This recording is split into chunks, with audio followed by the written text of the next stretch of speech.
Oke, selamat datang semuanya. Kalau kita ngomongin Viking, apa sih yang kebayang? Pasti legenda-legenda hebat kan? Tapi gimana kalau kita coba lihat lebih dalam lagi? Di sini, kita akan telusuri jejak-jejak kecil yang mereka tinggalkan, bara api yang masih hangat dari kehidupan mereka, buat menemukan siapa sih manusia di balik mitos-mitos itu? Jadi kalau dengar kata Viking, apa coba yang langsung muncul di kepala? Pasti prajurit jenggotan, kapal-kapal keren, sama penyerbuan yang brutal kan? Gambaran ini memang gak sepenuhnya salah, tapi itu cuma sepotong kecil dari cerita yang jauh-jauh lebih besar. Nah, buat nemuin inti dari zaman Viking, kita harus tinggalin dulu deh bayangan medan perang itu. Kita justru harus pergi ke tempat yang nggak disangka-sangka. Rawa berlumpur di Denmark. Sebuah tempat yang mereka percaya sebagai gerbang antara dunia kita dan dunianya para dewa. Oke, perjalanan kita dimulai di Vimos. Bayangin deh, sebuah rawa yang berkabut penuh misteri. Selama ratusan tahun, tempat-tempat kayak gini tuh dianggap keramat. Semacam portal tempat persembahan diberikan kepada para dewa. Di sini tuh ribuan barang dikorbanin. Baju zirah, kapak, bahkan tulang manusia. Ini jadi bukti kalau di Eropa Utara waktu itu, nuansa perangnya udah mulai kental. Tapi di antara semua perlengkapan tempur itu, ada satu benda yang beda banget. Sesuatu yang sangat personal, sesuatu yang kita pakai setiap hari. Tapi bukan cuma umurnya yang bikin sisir ini luar biasa. Coba lihat deh, ada goresan-goresan kecil di gagangnya. Nah, ini dia, aksara rune, alfabet ikonik dari Jermanik Utara. Dan yang lebih gila lagi, ini adalah tulisan runa tertua yang pernah berhasil kita baca. Satu kata ini, harja, itu kayak jembatan antara dua dunia. Di satu sisi ada kegiatan yang sangat personal, ya kan, isi rambut. Di sisi lain ada dunia prajurit atau pasukan yang waktu itu lagi naik daun. Jadi benda sehari-hari ini jadi saksi bisu sebuah zaman yang lagi berubah. Nah, dari sini kita pindah nih, dari dunia fisik ke dunia kepercayaan mereka. Sebenarnya apa sih yang paling penting buat orang-orang ini? Apa yang mereka takuti dan kemana mereka menaruh harapan? Bagi mereka, reputasi itu segalanya. Ada kutipan keren dari Dewa Odin di puisi Havamal yang intinya bilang kalau satu-satunya hal yang abadi itu ya nama baik dan kemuliaan yang kita tinggalin. Inilah yang jadi motor penggerak mereka, baik untuk hal-hal heroik maupun yang mengerikan. Jadi, agama buat mereka itu bukan cuma soal mitos-mitos dewa. Ini tuh lebih kayak alat praktis buat bertahan hidup. Ritual itu penting banget. Buat apa? Ya buat nenangin dewa, biar panen bagus, buat nyatuin komunitas, dan tentunya buat kasih ketenangan pas lagi berduka. Dan ini salah satu artefak paling luar biasa.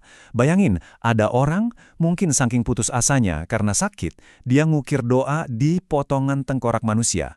Minta tolong Dewa Odin buat ngelawan penyakit yang menurut dia disebabkan sama kurcaci.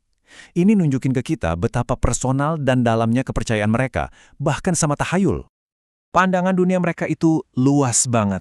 Yuk, kita lihat sejauh apa sih jangkauan zaman Viking ini dan gimana mereka ngubah arti dari kata rumah.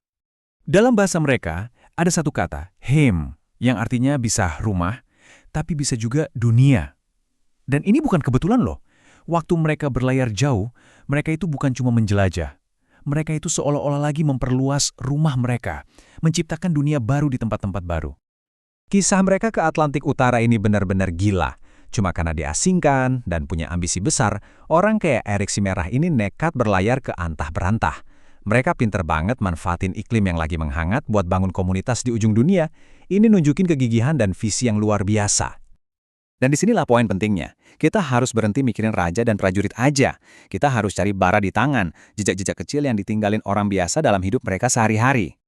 Oke, kenalan yuk sama Onvim. Dia ini anak laki-laki dari abad ke-13. Kerennya, tugas sekolah dan coretan-coletannya itu awet sampai sekarang, di atas kulit kayu birch. Dan lewat tulisan tangannya, kita seolah bisa dengar suara anak kecil dari ratusan tahun yang lalu. Dan di sini kita bisa lihat imajinasinya liar banget. Onvim gambar dirinya jadi kesatria yang lagi nusuk musuh, terus jadi monster yang nyemburin api. Ini tuh kayak jendela langka buat ngintip ke dalam pikiran seorang anak di zaman Viking. Koneksi yang luar biasa banget melintasi 9 abad. Fokus ke keahlian dan reputasi pribadi itu penting banget buat mereka. Contohnya pengrajin ini, namanya Thorfes. Sisirnya mungkin udah hilang ya, tapi wadahnya masih ada. Dan di situ ada tulisan yang nunjukin kebanggaannya. Thorfes membuat sisir yang bagus. Sesimpel itu, tapi dalam banget.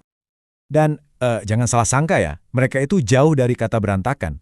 Justru sebaliknya, orang Viking itu dianggap trendsetter.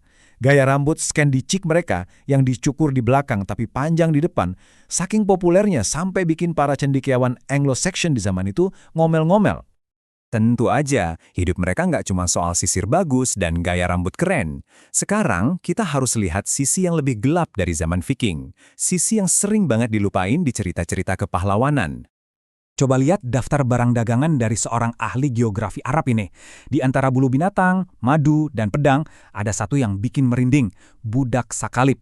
Ya, manusia diperlakukan persis kayak barang dagangan lainnya. Dan ini bukan cuma tulisan. Arkeologi ngasih kita bukti fisiknya. Belenggu-belenggu besi ini ditemukan di pusat-pusat perdagangan Viking yang sibuk, jadi saksi bisu penderitaan manusia yang jadi salah satu penopang ekonomi mereka. Zaman Viking itu nggak berakhir dengan the end gitu aja. Nggak ada tanggal pastinya. Yang ada adalah transformasi, di mana orang-orangnya mulai berbaur dengan budaya lain, dan dari situ tercipta sesuatu yang baru. Bidak catur Lewis yang ikonik ini jadi simbol yang pas banget buat akhir sebuah era.